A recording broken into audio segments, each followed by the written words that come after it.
Hello student, मैं राजकुमार सैनी आप सभी बच्चों का इस ऑनलाइन पाठ्यक्रम में हार्दिक स्वागत करता हूँ।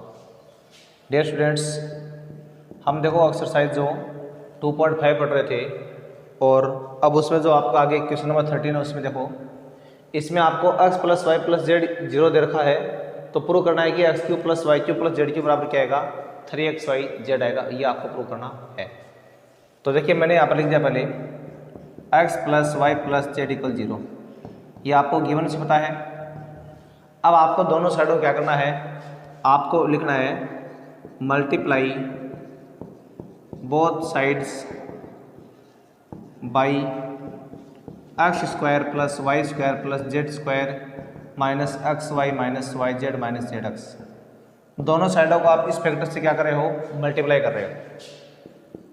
तो यहाँ पर जो x plus y plus z है, इसके इंटू में क्या आ गया, x square plus y square plus z square minus x y minus y z minus z x. उधर भी आ रहा है 0 into x square plus y square plus z square minus x y minus y z minus z x. इन दोनों साइडों में आपने इस ब्रैकेट से क्या कर दिया, इनको मल्टीप्लाई कर दिया है।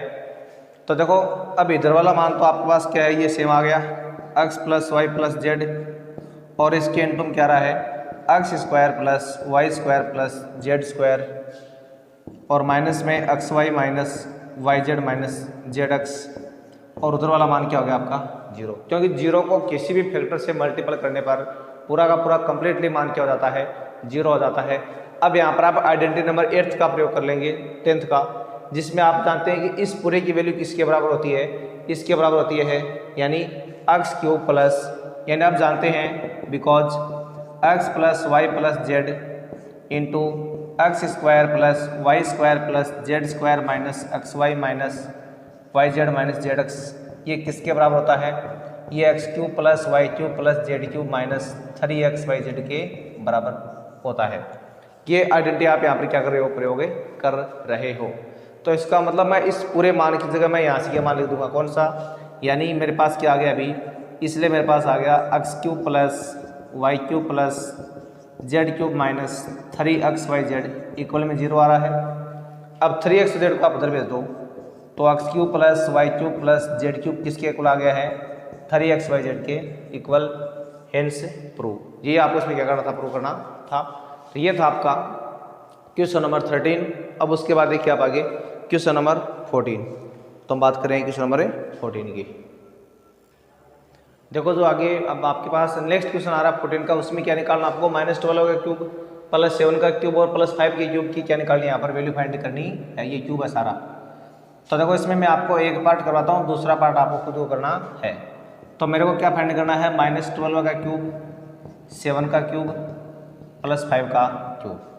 तो देखिए सबसे पहले आपको यहाँ पर क्या करना है, हेयर -12 प्लस 7 प्लस 5 इक्वल क्या आ रहा है, 0 आ रहा है। यानी इन तीनों नंबरों को अगर आप ऐड करते हैं तो आपके पास क्या आता है, 0 आता है। यानी -12 है, ये प्लस के 12 हो गए, 0 क्या आ रहे हैं, 0 आ रहे हैं। और आप जानते हैं वी हैव नो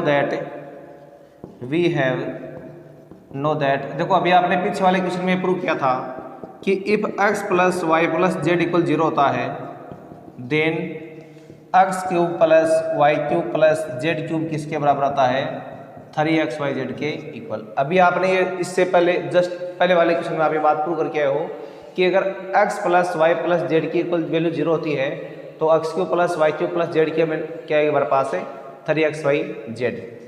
तो इसका मतलब आपके पास क्या देगा, सो -12 का क्यूब प्लस 7 का क्यूब प्लस 5 का क्यूब किसके बराबर आ गया, 3 इंटू -12 इंटू में 7 इंटू में 5, इन सब के मल्टीपल के क्या आ जाएगा, ये बिल्कुल बराबर आ जाएगा। तो देखो इनको पहले आप दोनों को मल्टीपल कराओ तो माइनस के हो गए 36, इनको जब आप मल्टीपल करोगे तो आगे मेरे पास क्या रहा है, 7 और 5 आ रहा है, ठीक है ना।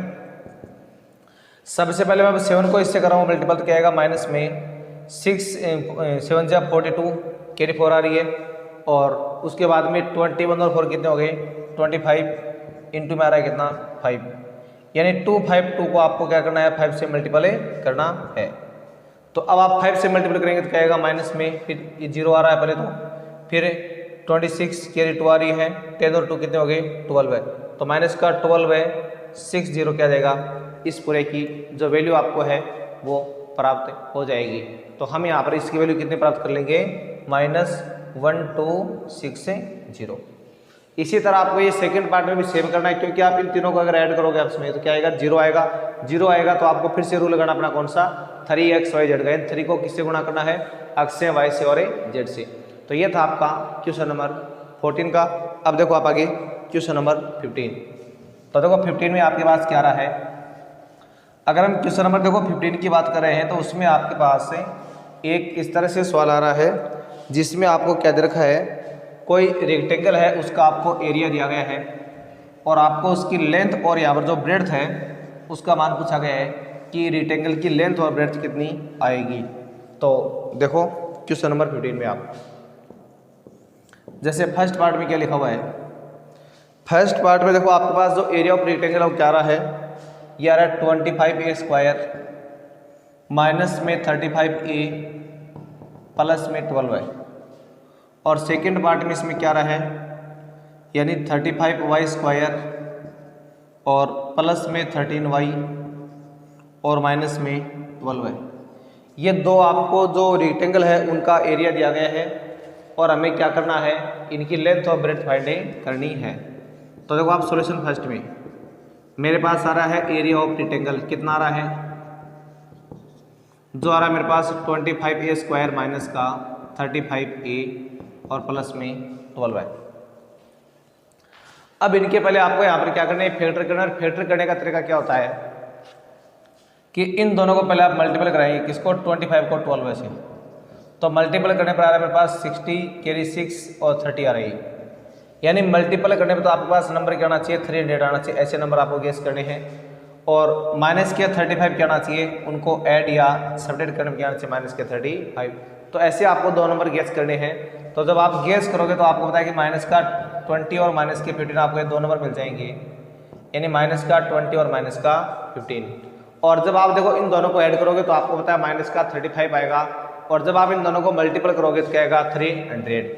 तो इसमें आपको क्या लिखना है, यहाँ तो आ रहा है 25a², यहाँ पर आएगा माइनस का 20a माइनस का 15a और आगे आ रहा है प्लस का 12 है।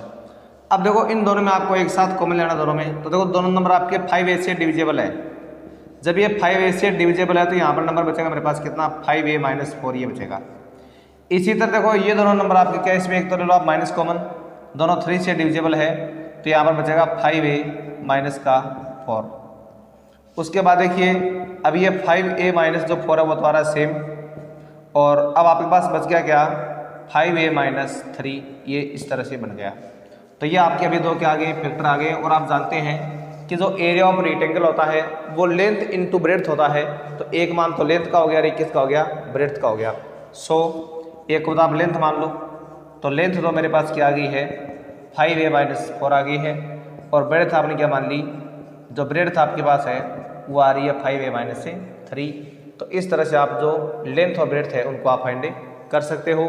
तो 5a - 4 एंड 5a - 3 ये दोनों क्या आएगी, इसकी लेंथ और ब्रेड्थ। इसी तरह से आप इसका जो सेकंड पार्ट है उसको भी देखिए। सेकंड पार्ट में आपको इसमें क्या करना है, देखो अगर आप इसमें सेकंड पार्ट की बात कर रहे हो जहाँ तक है, तो देखो सेकंड पार्ट में ये है आपके पास क्या, कि आपके पास फिर से एक फैक्टर आ रहा है जो क्या है 35y² माइनस 13y माइनस का 12 लिखा हुआ है। तो यहाँ पर आप लिखोगे क्या, सेकंड पार्ट में 35y² प्लस 13y माइनस का 12। ये किसकी वैल्यू आपके पास, ये आपको दिया गया है एरिया ऑफ रेक्टेंगल की वैल्यू आपको दी गई है। एरिया ऑफ रेक्टेंगल मेरे पास आ रहा है 35y² प्लस 13y माइनस का 12 है। अब इसका जब आप फैक्टर करोगे तो आपको पता है कि इन दोनों को मल्टीप्लाई कराओ पहले एक बार आप, यानी 35 को जो आपने 12 से मल्टीप्लाई कराया तो कैरी 6 आ रही अभी, उसके बाद में 36 और 6 कितने होगा आपके 42, यानी 420। ये तो आना चाहिए आपका मल्टीपल करने पर, ऐड करने पर क्या आना चाहिए आपका 13। तो ऐसे आपको दो नंबर गेस करने हैं जिनका मल्टीपल तो आए 420 और उनको ऐड या सब्ट्रैक्ट करने पर क्या है 13 आए। तो देखो ऐसे नंबर जब आप गेस करेंगे तो आप इनको मान लेंगे 35 और माइनस का 12 मान लेंगे। तो देखो हालांकि देखो ये आपका माइनस में है, ठीक है ना, -12 था, मल्टीप्लाई करने मतलब क्या होना चाहिए, नंबर आपका माइनस में ही आना चाहिए। तो ऐसे दो नंबर आप क्या हो गए, एक तो हो गया 35, एक हो गया माइनस का 12 है। जब आप इन दोनों को ऐड करोगे तो 13 आएगा, दोनों को मल्टीप्लाई कराया तो 11 माइनस का 4 है 20। अब आपको करना क्या है, यहाँ पर ये 35 वाई स्क्वायर द्वारा सेम इस मिड वाले नंबर की जगह दोनों ये नंबर आ जाएंगे आपके 35y और माइनस का 12y और माइनस का 12 है। इन दोनों में कॉमन लिया तो क्या आ रहा है, 35y कॉमन आ रहा है, यहाँ बचेगा y + 1 और उसके बाद में इन दोनों में आपने कॉमन लिया तो माइनस का 12 आ रहा है और बचेगा y + 1। फिर y + 1 आ रहा है कॉमन, उसके बाद में आएगा 35y - 12 है। तो यानी आपको दो फैक्टर ये प्राप्त हो गए, y + 1 और दूसरा आ गया 35y - 12 है। ये आपने इसके दो फैक्टर है वो आपने प्राप्त कर लिए हैं। अब आप जानते हैं कि एरिया ऑफ रेक्टेंगल का तो आपका लेंथ इंटू ब्रेड्थ होता है, तो एक तो होगी लेंथ की वैल्यू और एक होगी ब्रेड्थ की। तो सो लेंथ तो मेरे पास क्या आ रही है, लेंथ तो मान लो आ रही मेरे पास y + 1 और जो मेरे पास ब्रेड्थ है, ब्रेड्थ मेरे पास कितनी आ रही है 35y - 12 है। ये आपने क्या प्राप्त कर लिया, इसकी ब्रेड्थ। तो ये तो हमने पढ़ा भी कौन सा, जो क्वेश्चन नंबर 15 का है वो पढ़ा है। अब इस टॉपिक का जो सबसे अंतिम प्रश्न है यानी 16 का क्वेश्चन है वो देखिए, उसके बाद में आपका जो 2 का टॉपिक है वो कंप्लीट हो जाएगा, फिर उसके बाद में टॉपिक नंबर 3 है वो स्टार्ट करेंगे। तो देखो इसका अंतिम सवाल, देखो अब जो नेक्स्ट क्वेश्चन है 16 का, उसमें आपको क्या दिया गया है, कुछ जो मतलब क्यूबॉइड है उनका आपको वॉल्यूम दिया गया है। जैसे हम फर्स्ट पार्ट की बात करें तो देखो इसमें मेरे पास वॉल्यूम ऑफ क्यूबॉइड कितना आ रहा है, वॉल्यूम ऑफ क्यूबॉइड जो मेरे पास आ रहा है 3x² माइनस का 12x आ रहा है। और इसमें आपने देखो क्या कर लिया, दोनों में से आपने कॉमन तो क्या है 3x कॉमन आया बाहर, यहाँ बचेगा x - 4। अब इसको आप लिख देंगे 3 × x - 4। और आप जानते हैं जो वॉल्यूम ऑफ क्यूबॉइड होता है वो क्या होता है आपका, length into breadth into height होता है। इसका मतलब 100 लेंथ तो मेरे पास क्या आ गई है, एक किसी को मान लो आप 3 मान लो, और ब्रेड्थ आपने कितनी मान ली है, x मान ली है, और जो आपने हाइट है वो आपने कितनी मान ली है, x - 4। तो ये आपने क्या प्राप्त कर लिया, इसकी लेंथ ब्रेड्थ और हाइट को आपने प्राप्त कर लिया है। उसके बाद हम बात करने आगे किसकी, अब आगे हम बात कर रहे हैं जो क्वेश्चन नंबर आपका इसका सेकंड पार्ट है उसके बाद हम कर रहे हैं। तो देखो इसका आप सेकंड पार्ट भी, तो देखो सेकंड पार्ट में आपके पास क्या है, सेकंड पार्ट में आपको ये 12k² प्लस 8k माइनस का 20k ये आपको क्या दिया गया है, वॉल्यूम दिया गया है। तो फिर से आप क्या लिखोगे, वॉल्यूम ऑफ क्यूबॉइड जो मेरे पास आ रहा है 12k² प्लस 8k माइनस का 20k।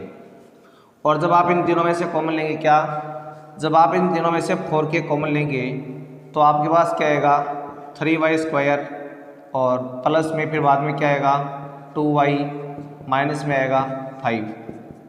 अब देखो 4k द्वारा मेरे पास यहाँ पर एक बार सेम। अब देखो आपको करना क्या है, इनके फैक्टर करने दोनों को। तो देखो मल्टीपल करने का माइनस का 15 ऐड करने पर 2, तो आप लिखोगे 3y² प्लस का एक तो हो गया 5y और माइनस का 3y और माइनस का 5। अब इसको सेम रखना है, यहाँ पर y कॉमन आया तो 3y + 5 माइनस 1 कॉमन आया तो 3y + 5। अब इसको आप आगे सोल्व करोगे तो क्या आएगा, 4k तो रखना आपको सेम, यहाँ पर मेरे पास आ रहा है 3y + 5 और उसके बाद में आ रहा है y - 1। अब देखो ये 3 फैक्टर आ गए आपके पास, तो एक को तो मान लो आप लेंथ, तो लेंथ तो आपने किसको मान ली है 4k को, और एक को मान लो आप ब्रेड्थ आपने किसको मान लिया है 3y + k को, एक आपने मान लिया हाइट, और हाइट किसको मान लिया आपने y - k को, y - 1 को, ठीक है ना। तो ये आपने अभी क्या प्राप्त कर लिया है, जो क्यूबॉइड था उसके आपने लेंथ ब्रेड्थ और जो हाइट है उसकी वैल्यू आपने प्राप्त कर ली है। तो लेंथ तो आपकी होगी 4k, ब्रेड्थ होगी आपकी कितनी 3y + 5, ये 3 है यहाँ पर 3y + 5, और हाइट कितनी है y-1। तो डियर स्टूडेंट्स, आज के लिए बस इतना ही। अब हम जो नेक्स्ट टॉपिक अपना है वो 3 का स्टार्ट करेंगे, कोऑर्डिनेट ज्योमेट्री के बारे में। तो मिलते हैं नेक्स्ट वीडियो में, तब तक के लिए आपको नमस्कार, धन्यवाद।